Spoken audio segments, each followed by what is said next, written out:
बलिया हत्याकांड का मुख्य आरोपी धीरेन्द्र सिंह अभी भी फरार। नामजद भाई देवेंद्र सिंह समेत 6 गिरफ्तार। पुलिस ने आरोपियों को पकड़ने के लिए 10 टीमें बनाई। पुलिस आरोपियों को पकड़ने के लिए छापेमारी कर रही है। बलिया गोलीकांड की चौंकाने वाली तस्वीर, पिस्तौल लहराते नजर आया धीरेन्द्र सिंह। करीब से की जयप्रकाश पाल की हत्या। पीड़ित परिवार का पुलिस वालों पर आरोप। पुलिस ने पहले आरोपी को पकड़ रखा था, बाद में धीरेन्द्र को छोड़ दिया। बलिया गोलीकांड में मृतक का पोस्टमार्टम हुआ। घर भेजा गया शव। सदमे में परिवार। यूपी के मुख्यमंत्री ने बलिया की घटना का संज्ञान लिया। मौके पर मौजूद एसडीएम, सीओ और सारे पुलिस वाले सस्पेंड। बलिया में डीआईजी आजमगढ़ और कमिश्नर आजमगढ़ कर रहे हैं कैंप। बीजेपी विधायक सुरेंद्र सिंह का करीबी है आरोपी। बलिया गोलीकांड में यूपी पुलिस पर सवाल। डीआईजी ने आरोपी पुलिस वालों पर कड़े एक्शन की बात कही। आरोपी धीरेन्द्र के बचाव में उतरे विधायक सुरेंद्र सिंह। कहा धीरेन्द्र ने अपने बचाव में गोली चलाई। सुरेंद्र सिंह ने कहा धीरेन्द्र ने गोली न चलाई होती तो कई कत्ल होते। प्रशासन पर एक तरफा कार्रवाई का आरोप लगाया। बलिया कांड पर अखिलेश यादव का योगी सरकार पर तंज। कहा क्या एनकाउंटर वाली सरकार अपने लोगों की गाड़ी पलटाएगी। बलिया गोलीकांड पर मायावती ने भी योगी सरकार को घेरा। कहा यूपी में कानून व्यवस्था दम तोड़ चुकी है। हाथरस के बहाने दंगे भड़काने की साजिश की जांच करेगी एसटीएफ की स्पेशल यूनिट। चंदपा थाने में दर्ज मामला एसटीएफ की स्पेशल यूनिट के हवाले। योगी सरकार को बदनाम करने के लिए रची गई अंतर्राष्ट्रीय साजिश। जांच में पाकिस्तान समेत कई इस्लामिक देशों से फंडिंग का शक। फर्जी जानकारी, एडिटेड तस्वीरों और अफवाहों के जरिए पीड़ित परिवार को भड़काने का आरोप। जाति और सांप्रदायिक दंगे फैलाने की साजिश का भी इल्जाम। पीएफआई से गिरफ्तार सदस्यों से पूछताछ कर रही है ईडी। पुलिस ने पीएफआई के 4 संदिग्धों को मतवा से गिरफ्तार किया था। एसआईटी जल्द योगी सरकार को सौंपेगी हाथरस पर रिपोर्ट। अधिकारियों की टीम ने जांच पूरी की। यूपी के गोरखपुर में डबल मर्डर से सनसनी। बुजुर्ग महिला और उसके नाती का घर में शव मिला। गोरखपुर में महिला का अपने पति के साथ था प्रॉपर्टी विवाद। सुलह के बाद 1 हफ्ते पहले ही मकान में रहने आई थी। यूपी के बाराबंकी में नाबालिग लड़की से रेप के बाद हत्या। लड़की के हाथ और पैर बंधे मिले। पोस्टमार्टम में रेप की पुष्टि। घर से फसल काटने के लिए खेत में गई थी लड़की। आरोपियों की तलाश में पुलिस। भोपाल में 14 साल की लड़की के साथ रेप। 3 आरोपी गिरफ्तार। ऑनलाइन पबजी खेलने के दौरान हुई थी दोस्ती। जबलपुर में ऑटो ड्राइवर को पीटने वाला मुख्य आरोपी गिरफ्तार। पुलिस ने हथकड़ी बांधकर शहर में घुमाया। जुलूस में अभिषेक दुबे के साथ पुलिस वाले मौजूद थे। जबलपुर में ऑटो ड्राइवर को पीटने वाला मुख्य आरोपी है अभिषेक। चौथे आरोपी चंदन सिंह अभी भी फरार है। अब तक 3 आरोपी गिरफ्तार। स्कूटी से टक्कर के बाद ऑटो ड्राइवर को बेरहमी से पीटा था। एलओसी पर अपनी नापाक हरकतों से बाज नहीं आ रहा पाकिस्तान। मानकोट सेक्टर में थोड़ा सीज फायर। 1 नागरिक घायल। जम्मू कश्मीर के बडगाम में एनकाउंटर। चंदूरा इलाके में AK-47 के साथ एक आतंकी पकड़ा गया। मोदी सरकार ने चीन को दिया बड़ा झटका। रेफ्रिजरेंट्स के साथ वाले एयर कंडीशनर को फ्री से हटाकर बैन कैटेगरी में डाला। खाद्य और कृषि संगठन के 75 साल पूरे। प्रधानमंत्री मोदी ने जारी किया 75 रुपए का सिक्का। हाल ही में विकसित की गई 8 फसलों की 17 किस्मों को राष्ट्र को समर्पित किया। प्रधानमंत्री ने कहा इस साल का नोबेल शांति पुरस्कार विश्व खाद्य कार्यक्रम से सम्मानित किया जाना बड़ी उपलब्धि। हमारा योगदान और इसके साथ जुड़ाव ऐतिहासिक। बिहार में 12 चुनावी रैलियां करेंगे प्रधानमंत्री मोदी। 23 अक्टूबर को सासाराम, गया और भागलपुर से आगाज करेंगे। प्रधानमंत्री मोदी 28 अक्टूबर को दरभंगा, मुजफ्फरपुर और पटना में रैली करेंगे। 1 नवंबर को छपरा, पूर्वी चंपारण और समस्तीपुर में सभा। बिहार के बांका में चुनावी सभा में बोले बीजेपी अध्यक्ष जेपी नड्डा, अब रिपोर्ट कार्ड के आधार पर मिलता है वोट। नड्डा ने कहा मोदी के आने के बाद देश की राजनीतिक संस्कृति बदली। सजग समाज वही होता है जो सजग नेता की पहचान करे। बिहार चुनाव में फिर बाहर आया जिन्ना का जिन। जिन्ना समर्थक एएमयू का पूर्व छात्र संघ अध्यक्ष मशकूर अहमद उस्मानी को कांग्रेस ने दरभंगा से टिकट दिया। उस्मानी के टिकट पर गिरिराज सिंह ने सवाल उठाए। कहा कांग्रेस को देश की एकता और अखंडता से कोई मतलब नहीं। कांग्रेस का पलटवार, गोडसे का महिमा मंडन करने वालों का समर्थन क्यों। बिहार में एनडीए से अलग विधानसभा चुनाव लड़ने पर बोले एलजेपी अध्यक्ष चिराग पासवान। नीतीश के नेतृत्व को नहीं कर सकता स्वीकार। चिराग पासवान ने कहा मकसद अब बिहार को संवारना और फिर बिहार पर नाज करना है। बिहार को और बर्बाद होते नहीं देखा जा सकता। तेजस्वी यादव ने सीएम नीतीश को थका हुआ कहा राज्य की सत्ता को संभालने में नाकाम है। तेजस्वी यादव ने कहा विकास और बेरोजगारी पर नहीं बात करना चाहते मुख्यमंत्री। छपरा में जेडीयू प्रत्याशी और तेज प्रताप के ससुर चंद्रिका राय की सभा में मंच टूटा। माला पहनाने की होड़ में कई लोगों को चोट आई। कांग्रेस ने शत्रुघ्न सिन्हा के बेटे लव सिन्हा को बिहार चुनाव के मैदान में उतारा। बांकीपुर से लड़ेंगे चुनाव। बिहार सरकार के मंत्री कपिल देव कामत का निधन। मुख्यमंत्री नीतीश कुमार ने शोक जताया।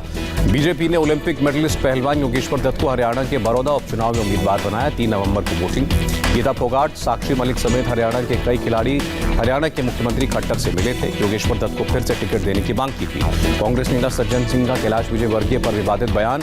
रैली में कहा रावण जैसा नजर आता है विजयवर्गीय का चेहरा।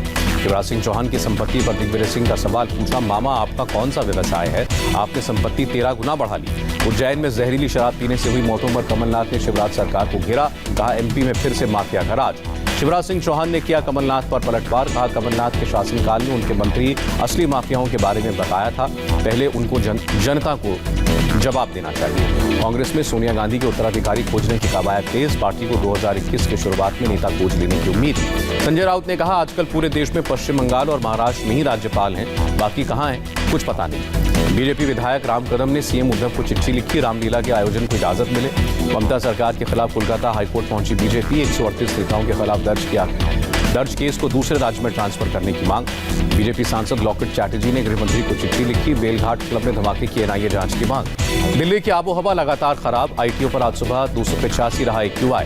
दिल्ली में वायु प्रदूषण पर सियासत। केंद्रीय पर्यावरण मंत्री जावड़ेकर ने कहा, दिल्ली में प्रदूषण के लिए पराली संकट केवल 4% जिम्मेदार। दिल्ली में बढ़ते प्रदूषण को लेकर 9 साल की बच्ची ने चलाया जागरूकता अभियान। कहा, आरोप लगाने की बजाय हल ढूंढने नेता। उज्जैन में जहरीली शराब से 12 लोगों की मौत। मुख्यमंत्री ने दिए SIT जांच के आदेश। देश में एक दिन में 63,000 से ज्यादा केस। संक्रमितों की संख्या 73,70,000 के पार।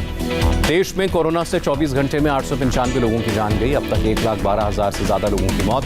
देश में कोरोना मामले में गिरावट। डबलिंग रेट बढ़कर 70 दिन हुआ। देश में अब तक 9 करोड़ 22 लाख से ज्यादा का कोरोना टेस्ट हुआ। गुरुवार को एक दिन में 10,28,000 सैंपल्स की जांच। राहुल गांधी का सरकार पर हमला। कहा, पाकिस्तान अफगानिस्तान ने भारत के मुकाबले कोरोना को बेहतर तरीके से संभाला। दिल्ली में कोरोना केस में फिर बढ़ोतरी। एक दिन में 3,483 केस, 26 की मौत। दिल्ली के जंतर मंतर पर आज प्रदर्शन करेंगे NDMC के रेजिडेंट डॉक्टर। लंबे वक्त से सैलरी नहीं मिली। दिल्ली समेत 10 राज्यों और 4 केंद्र शासित प्रदेशों में 7 महीने बाद खुले सिनेमा हॉल। NCR में भी सिनेमा हॉल खुले। कोरोना SOP का पालन करने पर ही एंट्री। महाराष्ट्र में बीते 24 घंटे में कोरोना के 10,226 नए केस, 337 की मौत। यूपी में 24 घंटे में 2,778 नए मामले। यूपी में संक्रमण को लेकर राहत की खबर। पिछले 28 दिनों में संक्रमण की दर 47% गिरी। केरल में बीते 24 घंटे में कोरोना से 7,789 लोग संक्रमित, 23 की मौत। तेलंगाना में कोरोना के 1,554 नए मामले। राज्य में 23,000 से ज्यादा एक्टिव केस।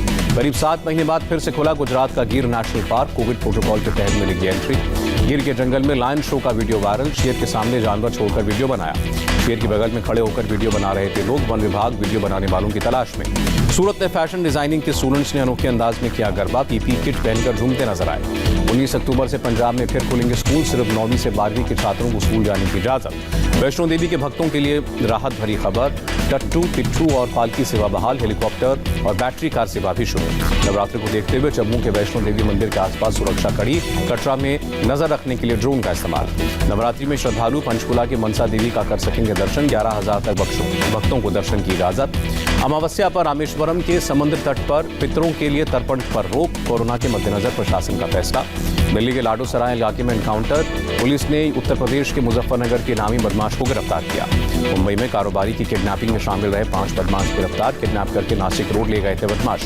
यूपी के बदायूं में एक महिला कांस्टेबल के पति ने सरेआम पिटाई की। पिटाई का वीडियो वायरल। लुधियाना में पुलिस ने 3 डकैतों को गिरफ्तार किया। पुलिस ने घात लगाकर डकैतों को दबोचा। पुलिस ने जारी किया पूरे ऑपरेशन की CCTV तस्वीरें। भागते वक्त पुलिस ने डकैतों को पकड़ा। हिमाचल के बिलासपुर में मरम्मत करते वक्त मोबाइल फोन में हुआ ब्लास्ट। MP के इंदौर में IPL के मैचों में सट्टेबाजी का भांडाफोड़। सट्टा लगाने पर 9 लोग गिरफ्तार, 5 लाख जब्त। जयपुर में भारी मात्रा में प्रतिबंधित दवा जब्त। पुलिस ने 3 लोगों को गिरफ्तार किया। तेलंगाना में अब बारिश से 50 लोगों की मौत हुई। हैदराबाद में लगातार दूसरे दिन रेस्क्यू ऑपरेशन जारी। हैदराबाद की कई कॉलोनियों में भरा कमर तक पानी। बोट के सहारे लोगों को बचाया गया। हैदराबाद के राजेंद्र नगर में एक परिवार के लोग घर में ही फंसे। JCB के सहारे रेस्क्यू किया गया। हैदराबाद के मंदिर, मस्जिद और चर्च भी पानी में डूबे। बेगमपेट इलाके में होली ट्रिनिटी चर्च में पानी भरा। हैदराबाद में 1916 के बाद हुई है सबसे ज्यादा बारिश। मंगलवार की रात को 192 मिलीमीटर बारिश दर्ज। हैदराबाद में नाव से बाढ़ प्रभावित इलाकों में रेस्क्यू देखने पहुंचे सत्ताधारी पार्टी के विधायक को महिला ने खरी खोटी सुनाई। तेलंगाना के मेडक में मंजरा नदी की लहरों में फंसे 5 लोगों को हेलीकॉप्टर ने बचाया। भारी बारिश के बाद कर्नाटक के कलबुर्गी में सोना बैराज से पानी छोड़ा गया। कलबुर्गी में भारी बारिश से बिगड़े हालात। खतरे के निशान पर पहुंचा भीमा नदी का जलस्तर। पश्चिमी महाराष्ट्र में भी बारिश का कहर। पुणे, सांगली और सोलापुर में 27 लोगों की मौत। और महाराष्ट्र के सांगली से NDRF की रेस्क्यू ऑपरेशन की तस्वीरें सामने आई। बाढ़ में फंसे शख्स को NDRF की टीम ने बचाया।